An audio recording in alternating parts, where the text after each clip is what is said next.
Jaya Radha Madhava Kunja Bihari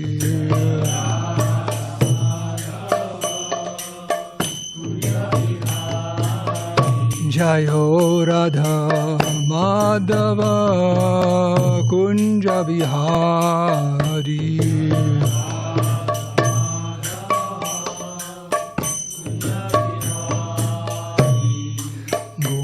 Janavallabha Girivardhari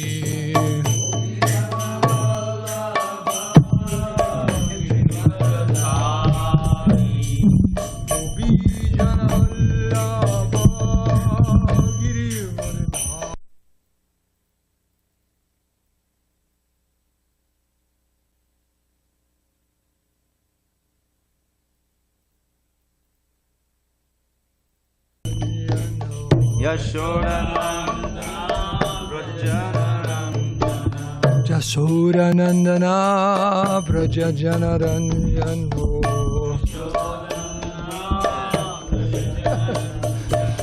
Jamunatira Vanachari Jamunatira Vanachari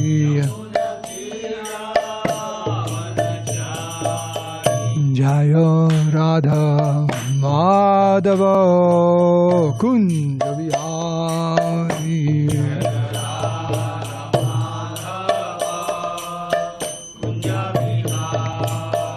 Jaya Radha Madhava Kunja Bihari Madhava Kunja Bihari Gopi Jana Ballabha Girivardhari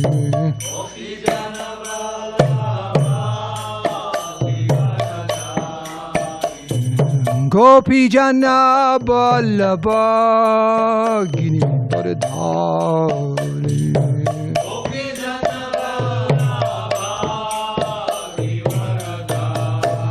Yashodanandana Vrajajanaranjano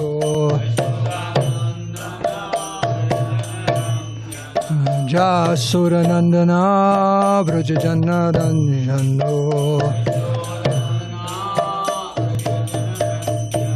Jasodanandana Vrajajanaranjano Jamunatira Vanachari Jamunatira Vanachari Jayo Radha Madhava Kunja Bihari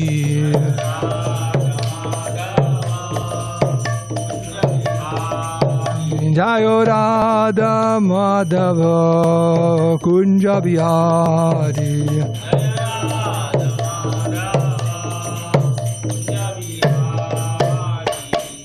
Sri Sri Radha Madhava ki Sri Sri Radha Giridhari ki Jayo Vishnupad Paramahamsa Varivrajaka Jaja Shudra Sri Srimad His Divine Grace Abhay Charanaravinda Bhaktivedanta Swami Srila Prabhupada ki jai. Jayam Vishnupad Paramahamsa Paribrajika Jaja Shudra Shri Srimad His Divine Grace Srila Bhakti Siddhanta Saraswati Goswami Maharaj Prabhupada ki jai. Ananta Koti Vaishnava Vrinda ki jai. Grantara Srimad Bhagavatam ki jai. Samveda Bhaktivinoda ki jai. Gaura Premanandi. All glories to the assembled devotees. All glories assembled devotees. All glories assembled devotees. All glories, Sri Guru and Sri Gauranga.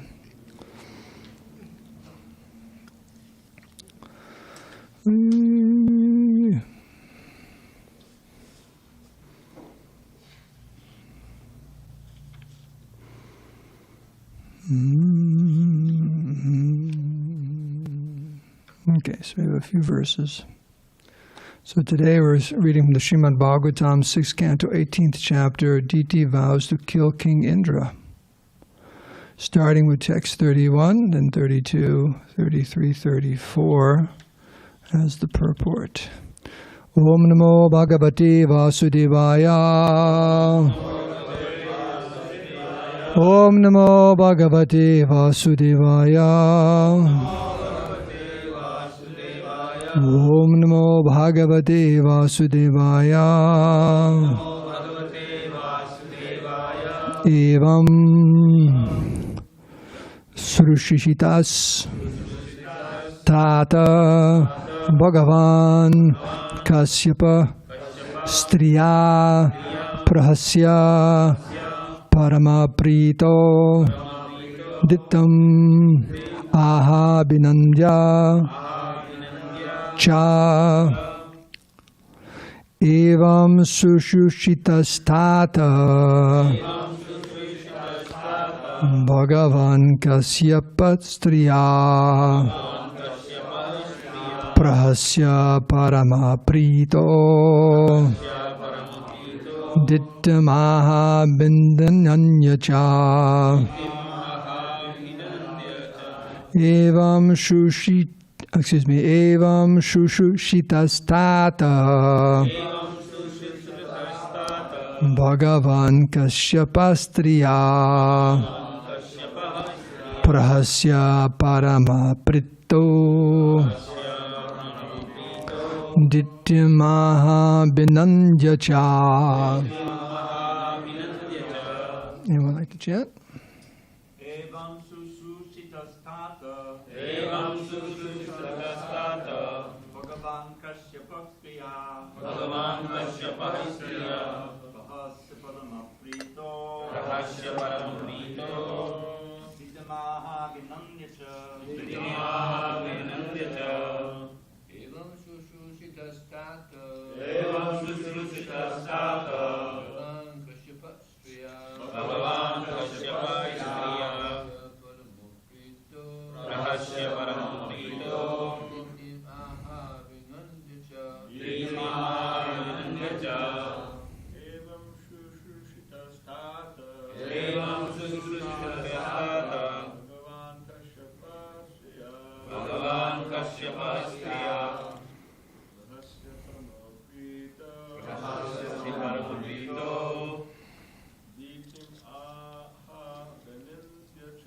Dittimaha Binandyacha Evam Sushushitastata Evam Sushushitastata Bhagavan Kasyapastriya Bhagavan Kasyapastriya Prahasya Paramaprito Dittimaha Binandyacha Dittimaha Binandyacha Evam Sushushitastata Bhagavan Kasyapastriya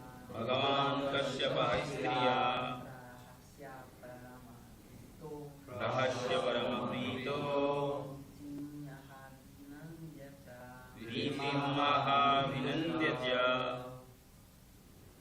Anyone else? Okay. Evam, thus, Shushushita, being served, Tata, O dear one, Bhagavan, the powerful, Kashyapa, Striya, by the woman, Prahasya, smiling, Paramapritaha, being very pleased, Ditim, to Diti, Aha, said, Abhinandya, approving, Cha, also. Translation. My dear one, the most powerful sage Kashyapa, being extremely pleased by the mild behavior of his wife Diti, smiled and spoke to her as follows. Shri Kashyapa uvacha varam varaya varmoru pritaste hamanindate striya bhartari suprite kakama ihi chamagaha. Kashyap Muni said, O beautiful woman, O irreproachable lady, since I am very much pleased by your behavior, you may ask me for any benediction you want. If a husband is pleased, what desires are difficult for his wife to obtain either in this world or in the next? Text 33 and 34. I will read the translation. A husband is a supreme demigod for a woman. The Supreme Personality of Godhead, Lord Vasudeva, the husband of the Goddess of Fortune, is situated in everyone's heart and is worshipped through the various names and forms of the demigods by fruitive workers. Similarly, a husband represents the Lord as the object of worship for a woman. Purport by Srila Prabhupada. The Lord says in the Bhagavad Gita 9, chapter 23rd verse, Yepi anya devata bhakta yajante shadayan vitaha tepi mam eva kondeya yajanti avidi purvakam. Whatever a man may sacrifice to other gods, O son of Kunti, is really meant for me alone, and is offered without true understanding. The demigods are various assistants who act like the hands and legs of the Supreme Personality of Godhead.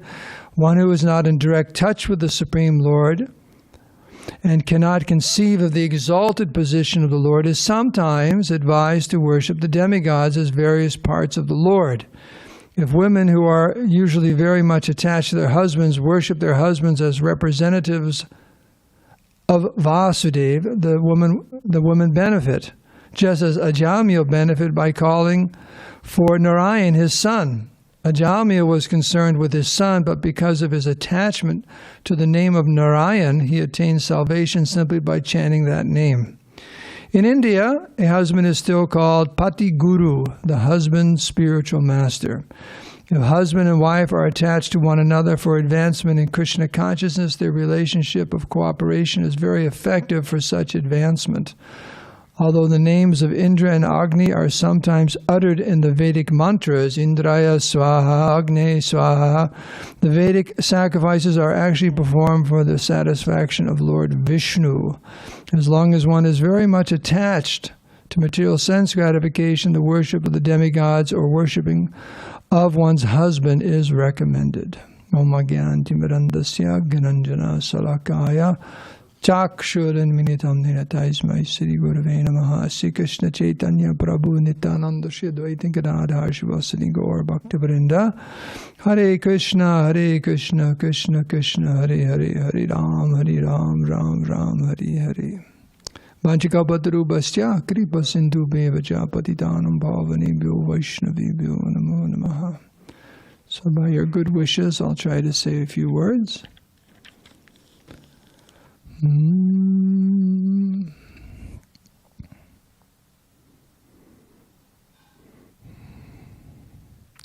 So one class where Prabhupada is talking, I forget the actual part of the Bhagavatam, but he's getting into the intricacies of material life. And Prabhupada's saying that the Bhagavatam discusses everything threadbare. In other words, some things are discussed that, why are these in the Srimad Bhagavatam? Just like here, we're talking about the psychology between husband and wife. And what does this have to do with sadhus trying to get back home, back to Godhead, or like that? And some of it's some of it's controversial in our society today, what's being said. Just like here, Diti, she's supposed to be, these are demigods, demigoddesses. That means exalted personalities. You don't get to that position without being very, very pious in your previous lives, especially a person in her position. Very, exalted position. And what is she thinking about doing? Yeah, killing someone, right? So, whatever society from hell to heaven, conditioned souls are affected by the different modes of material nature, and it's quite interesting, very, very interesting. I was listening to a lecture the other day, and Prabhupada was making the point about that pastime of Lord Shiva, and him being bewildered by Mohini Murti. And, of course, it's also the reference of Lord Brahma being bewildered by his own daughter. And Prabhupada's bringing up the point, these are great personalities, but those pastimes are there just so we can learn to be very, very careful. Because if they can be affected adversely by the lower modes of material nature, what is our hope? So we have to be extremely, extremely careful. So here's some psychology here, because we're going through the whole the story, and where is she going to get that benediction from but her husband, who Kasyapa Muni is a very, very powerful sage, and she's hoping to get some kind of a blessing, a benediction, something, a puja to do in order to take care of this problem she has in the material world. Just like I have a call the other day, someone's going through a lot of difficulties for some years and they want a puja. I had someone who wanted a puja so they could walk again. They need a walker. So I just told them that they sent some money to the temple with a request for me to do a puja for them. I just told them, take your money back. Things like that. I said, we can't do things like that. We can't and we can't. You know, it belongs at an evangelical church or something where they go down and by the grace of Jesus they throw their crutches in the air and start dancing. Maybe that can help them, but we can't do that. And of course I asked if you want to just leave your money here with the temple, worship Radha Giridhari, you can do that, but you know, but people have different problems in the material world and they want Krishna to solve those problems. And this person gave me a long, long list of all kinds of difficulties they're going through. And I suggested we just worship Krishna and leave it up to Krishna. And they accepted that. So we have a puja on Monday with them. So, but there's so many problems in this material world, imagined and real, and we're all trying to struggle to solve those problems. Now what Prabhupada is bringing out in the purport here is Krishna is the supreme personality of Godhead, the supreme worshipable object, but we find that people worship all kinds of other personalities. In this verse in the Bhagavad Gita, yajanti avidi purvakam, that's without proper understanding. But actually all of this worship is meant for the supreme personality of Godhead, Krishna. Now the problem comes when people can't accept that. Due to whatever reason, we just can't accept that. And therefore, the Vedas even have different suggestions of different other personalities you could worship. They're all representatives of Krishna. That's the idea here is the demigod worship. Why? Why do the Vedas encourage others to worship the demigods? Because they just can't accept Krishna. They just can't accept Krishna. So Krishna is saying, okay, try this. Just like Lord Buddha. Lord Buddha is an incarnation of Krishna, but what did he say? He said, reject the Vedas. Reject the Vedas. No soul, no God, reject the Vedas. Paramahimsa, right? Some sub-religious principles at least, some upadharma, because if you follow those, gradually, one's heart becomes a little purified and one's intelligence becomes purified and one could understand the higher principles in life. It's not an easy thing to understand, Krishna consciousness. The fact that we have some desire to understand it means, what is that verse? How does that begin? Bhagyavan Jeev. Brahmanda Brahmate Konya Bhagavan Jeev. Chaitanya Mahaprabhu says, all the living entities are traveling all over the universe. Prabhupada says we're being kicked like footballs. That means soccer balls. Okay? Just all over the place. You just watch a soccer game? Has anyone seen a soccer game recently?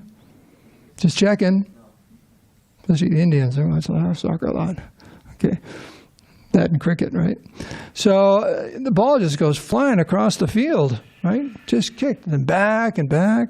Surprisingly, the Brahmate Konya Bhagavan Jeep, all living entities being kicked around, one body, next body, this, that, all kinds of things. But if someone's very, very fortunate, is that outside or here? That's out across the street. Okay. They're building the new Brahmacharya ashram across the street, so be very patient like that. Okay. Konya Bhagavan means very fortunate. One soul can be very, very fortunate to get the Bhakti Lata Bij, the little seed of devotional service. It's a seed, but inside that seed, how much potency is there? Just like a material seed. I think maybe I was giving the class about this, about a seed, how potent it is. You know, even very, very, very tiny seeds. You have a fig recently?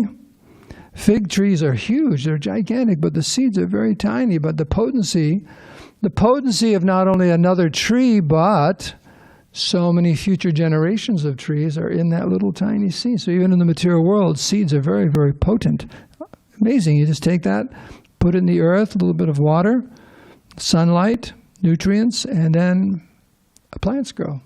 And produces more fruit and more seeds and so on.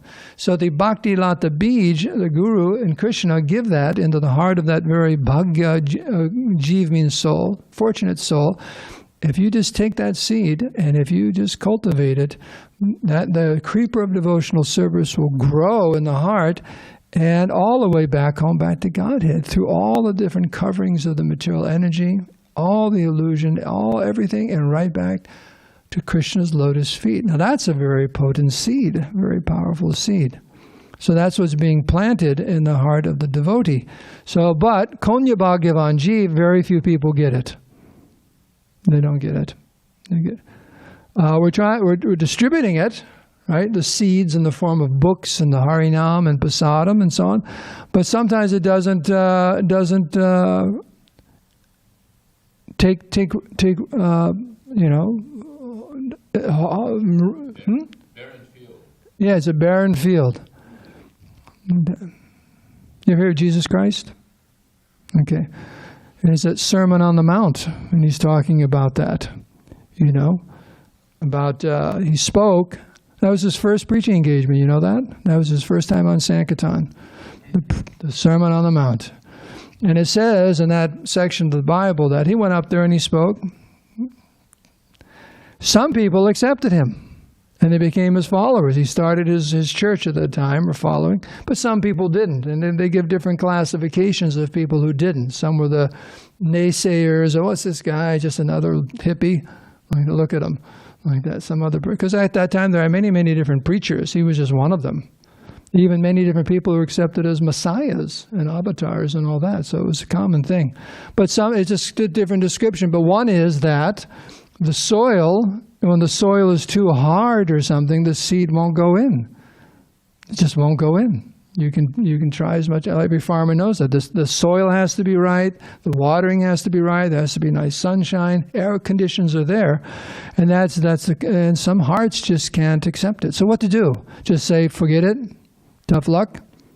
No, the Vedas, saintly persons, they always give some recommendation to gradually help a person come to the point where they can accept the Bhakti Lata Bij. That's what's being referred to here. So in a day-to-day life, it's talking about the relationship between husband and wife, being very, very respectful. And then also the devatas, the demigods are there. They're running this material world, and you can approach them, the Vedas explain, you can approach them for different blessings and different benedictions and so on. But gradually, the point is someone says, well, where do they get their potency? Mayaiva vihitan hitan, Krishna says. You know that line in Bhagavad Gita? Mayaiva vihitan hitan. Krishna says, it's coming from me. They can't give you one little blessing without the super soul saying, okay, give him a blessing. Or yes, he deserves it. They can't do it. They're not independent. Demigods are not independent. So one may think they are, and that's a Maya. That's a Maya. So that's Neo-Hinduism today, right? They're all gods. Krishna's a god, Shiva's a god, Indra's a god. They're all gods like that. Cover all the bases. Like that. Sometimes the temples are referred to like, what is that? Like a grocery store. You go into a grocery store and they got shelves with everything on it. So you go to the different temples and they got all the deities there. All the different deities are there. Like that. Yes, Paramahansa got everything there. You can put Jesus Christ there because he came to the West to keep, And sometimes we do pujas and people ask me about that. And I said, well, you worship Krishna, everyone's included. I said, there's 33 million demigods. How big is your house? How big is that table in your living room? What do you 33 million? If you so we don't want to offend anyone, they say. Well, there's 33 million. I think we need more than a 6-foot table. You don't want to offend anyone. Right? So then you get a little preaching, Krishna is the supreme person. You just preach, worship Krishna. 33 million demigods are completely happy with you. Completely happy. Because they're all coming from Krishna. They're all his servants. They're all his representatives. That's being described here. They're all his representatives. So, and there's benefit, even if one doesn't know what they're doing. This Yajanti Avidi Purvakam, an example in the purport, is Ajamil. He named his son Narayan, and he was calling out for Narayan, but Krishna is so kind that if it were in the heart, he had to remember the original Narayan. And he was saved from the hands of the Yamadutas and given a second chance. That's what the book is called, right? A second chance. And he didn't blow it. He didn't blow it. He went. So even if we don't know, Krishna's in the heart and he's directing our wanderings and so on. So, when you say Indra, what does Indra mean? King. Well, who's the real king? It's Krishna, right? Or Om Shivaya Namaha. What does Shiva mean? Auspicious. Who's the source of all? Does the Prabhupada say auspicity? Or do you say that in one of your poems? Auspicity. Okay. Auspiciousness or auspicity. That's Krishna. So actually when you're saying these, your devotee knows you're talking about Krishna. They're all talking about Krishna. So, but we'll end here. At the end it says, as long as one is very much attached to material sense gratification, the worship of the demigods or worship of one's husband is recommended. So just because one cannot understand Krishna consciousness, you just can't understand it. So if the consciousness is that low, at least there's something. There's something for living entities who are very, very attached to this material world. And I think it was what you were saying. Who was just saying? You were just saying me, that verse you were just telling me in the temple room. You were singing it. What was that about the young girls? And then what happens in due course of time? Yeah, it causes great fear and steals away the goal of life. Okay. So in other words, we're very attached in this material world to so many things, but just wait. Just wait, because what happens? It's right, great fear, and it steals away the goal of life. So, Therefore, make your mind mad with the nectarian knowledge of heart. Yeah. So the point is, just wait. Just wait. The material world, material nature is very, very helpful, and in due course of time, you'll feel the hands of time around your neck squeezing. Just wait. You don't have to wait too long either. Things seem like a long time. You young brahmacharis looking around at codgers like us, and right, older devotees. But just a few moments, you'll be there, and you'll feel it. Right, you'll feel that pressure, the squeezing of time, and then one will think, well, maybe this material life isn't the way to go, and so that's there also. There's Shastra and there's Shastra. What's the difference? Yes? Shastra is the sacred books, knowledge, and Shastra is the weapon. Yes. It says an intelligent person learns by hearing, and a fool learns by bitter experience. Like that. We suffer. But we learn. We learn. That's the point. Both are learning. It's just how do you want to learn? The easy way or the hard way? So that's the nature of this material world. One will always be frustrated until one comes to Krishna consciousness. That's the point made here. And that's going to come out in the story. The story has a lot of twists and turns in it. Like that. Nothing good can come from wanting to kill someone like Indra, a demigod who was being protected by Vishnu. And were Hiranyakasipu and Hiranyaksha, should they have been killed? They were the beloved sons of Devi. Putting that aside, did they cause any problems anywhere? Was it a mild infraction? Just a slap on the hand? A little fine? They terrorized the whole universe, right? And Vishnu had to come. And what happened to them? They got liberated. I mean, should be happy about that. But still, she's really upset and she wants to, as they say, take him out, right? Why is he blaming them? Well, because, this is the material world, and obviously that means she understood what was going on. They completely disturbed the order of the universe, but Indra's responsible to keep everything together. He's the king of heaven, and they just wreaked havoc, So, and Vishnu had to come and help him out, but it was Indra's fault, So, but nothing good can come from such a desire. I guess that's a point too. Nothing good to come from the desire to hurt someone else. Whether it's you're hurting him with your words or hurting him with your mind or your body, nothing good can come from that. If it's just out of malice. It's another thing if you have to protect someone, protect yourself or protect someone, that's another thing. But just to do something like this, nothing good, and it just snowballs. And the first problem here is Kashyapa is getting bewildered. And that will come out. Who's giving class tomorrow? But tomorrow's Balaram's appearance day. So the day after Thursday, who gives class on Thursday? You pointing at me? Or you pointing? Who gives class on Thursdays? Oh, okay. Well, some juicy verses here about this relationship between Kashyapa and Diti, and so it's a lot of fun verses here. You could say a little bit about the bewilderment of Kashyapa, and just like if it doesn't have to be husband and wife. It doesn't have to be husband and wife. Just like Dvijamani, you live in the ashram, right? So if Dvijamani goes to Balaram, says, Balaram, I want to kill someone. Can you help me out? What are you going to say? And then he goes, Balaram, and he starts glorifying you. You're the best of the brahmacharis. I've always looked up to you, and you're this and you're that. And he just starts sweet-talking you and everything. But are you going to help him kill someone?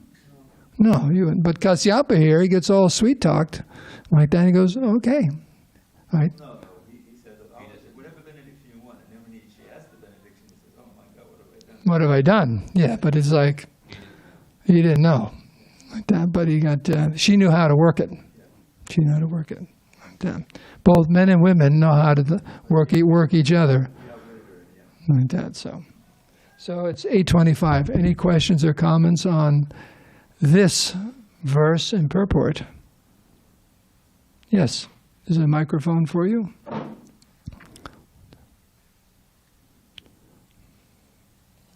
Hare Krishna. You mentioned about Bhakti Bija. I have a question about. It is known that Vaishnava Paratha kill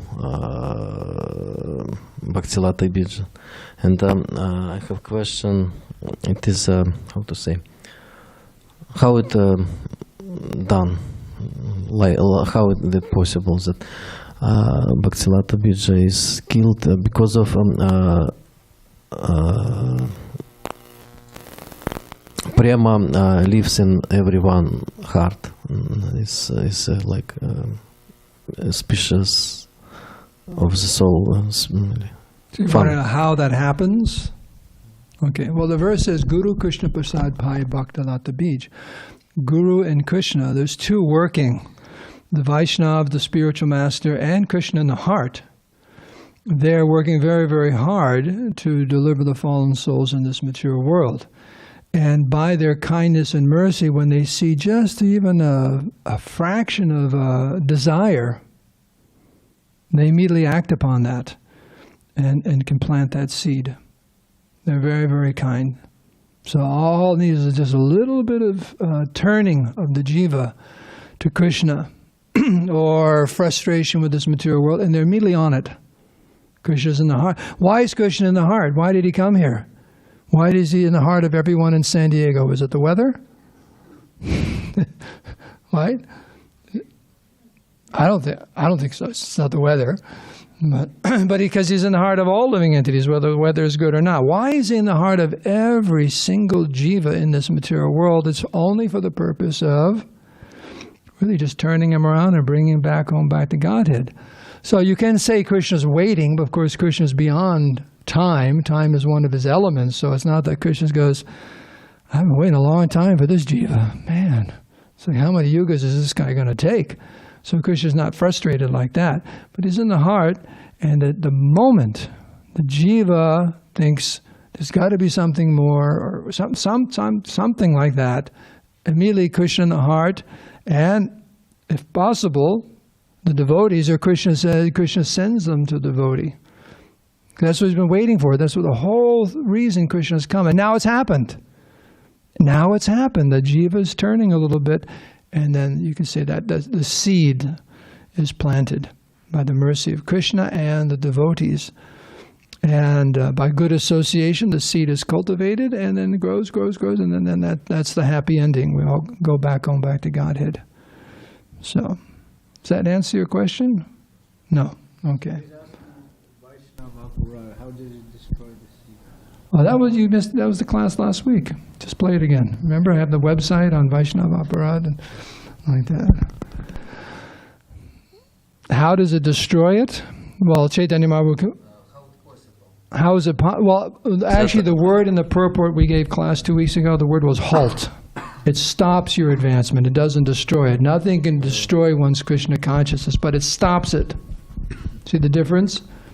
It stops it, puts it on hold. It could be for a very, very long time. And then it's also difficult to regain one's momentum, but that's the problem. Vaishnava Aparad puts everything on hold. Does that answer your question? That's the exact word Prabhupada used. It halts one's spiritual advancement or spiritual life. Because Krishna takes it very personally.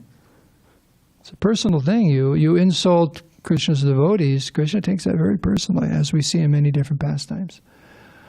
Another question or comment before we end? Get pretty close here.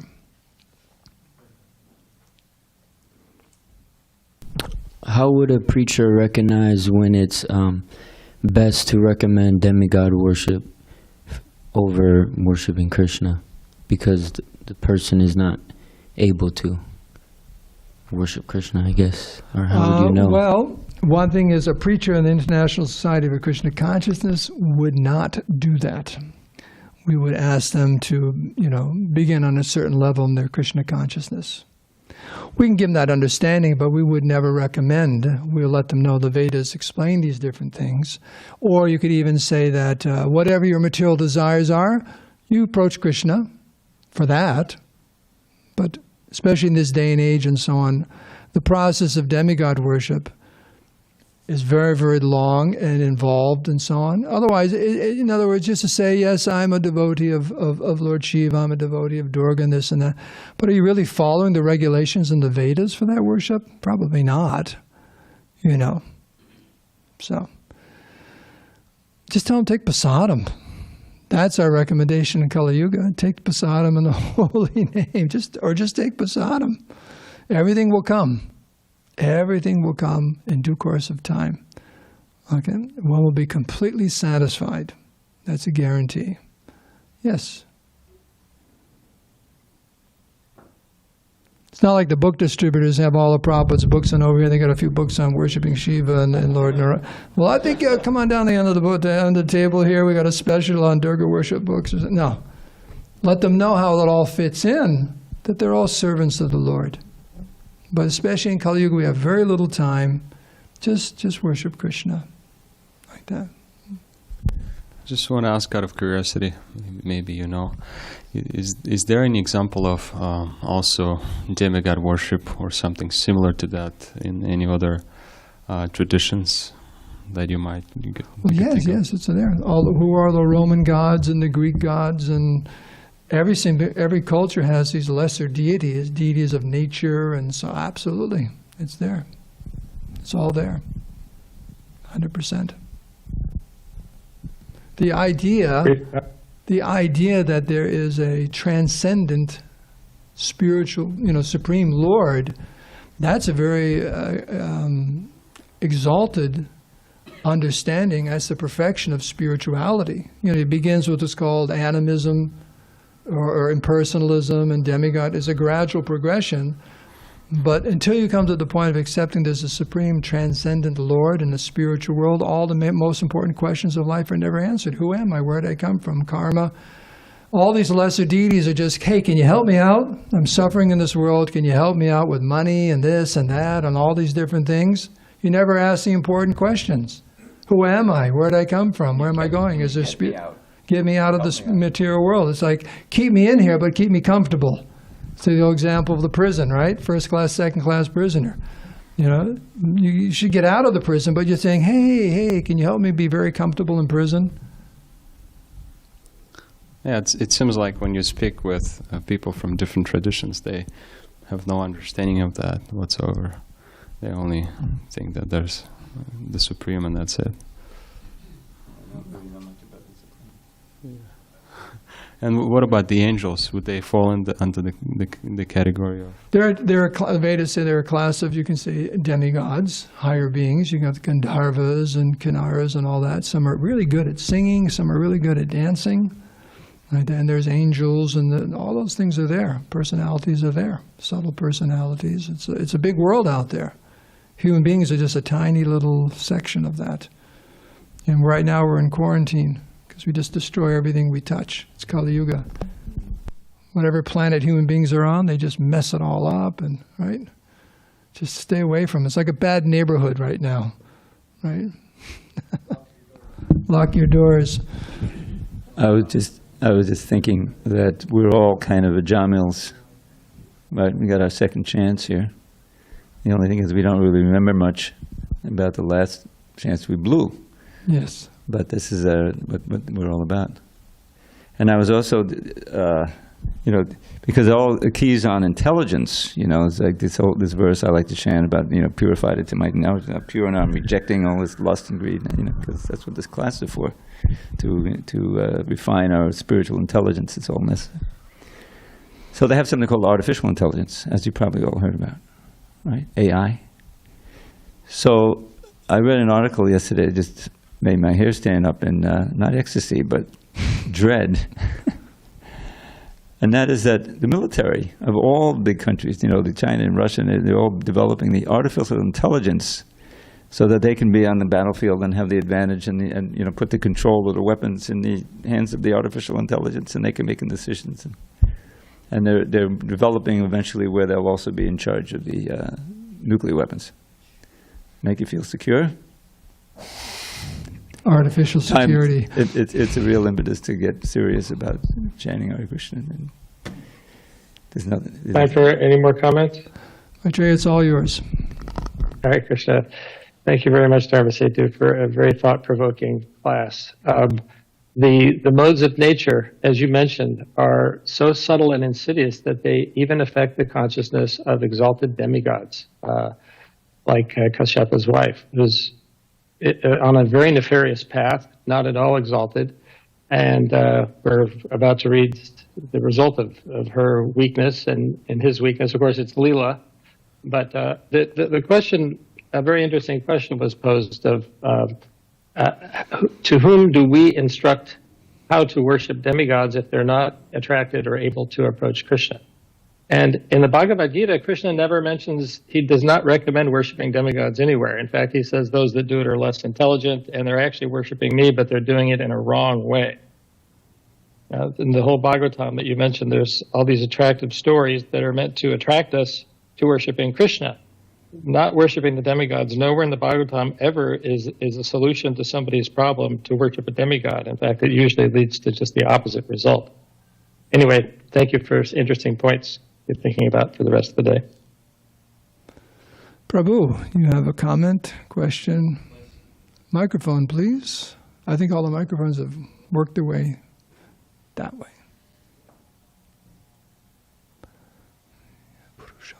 Thank you, Prabhu. I'm a bit confused here.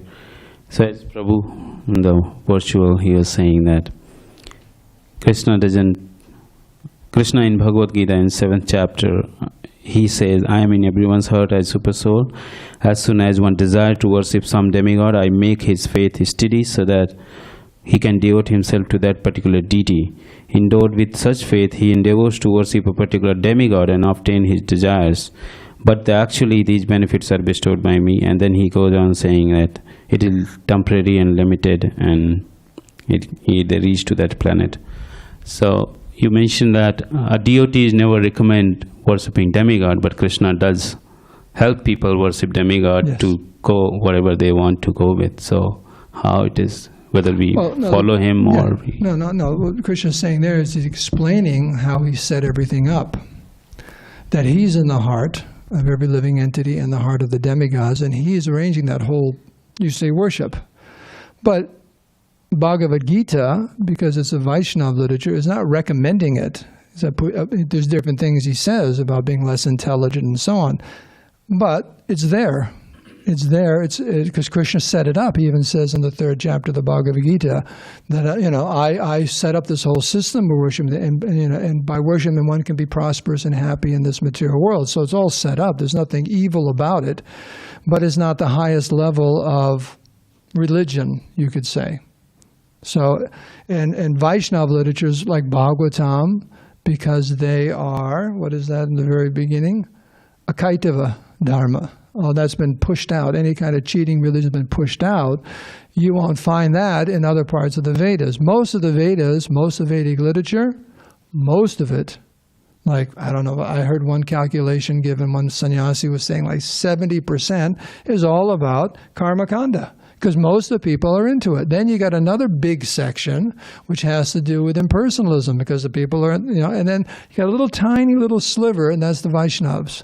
Now, does that tiny little sliver mean it's less important?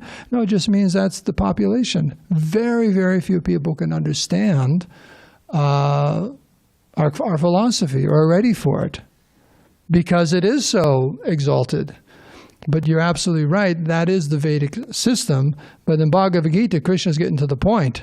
And the Bhagavatam's getting to the point that, yes, the demigods are there, demigod worship is there, but it's alpametasa, for less intelligent people, because less intelligent means you want to stay in the material world. That's not very intelligent.